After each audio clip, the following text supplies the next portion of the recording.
Hey, it's Tracy from HeyTracy.com, and today I'm going to show you how to make these sweet little succulent eggs.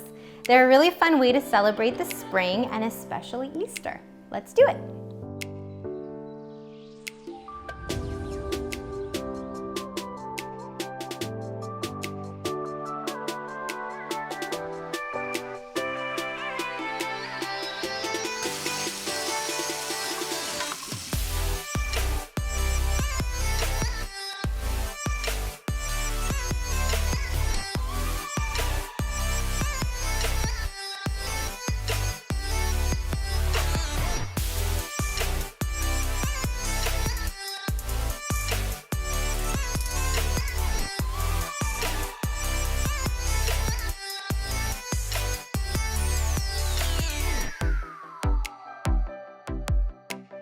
Thank you for watching. For more fun projects, visit HeyTracy.com.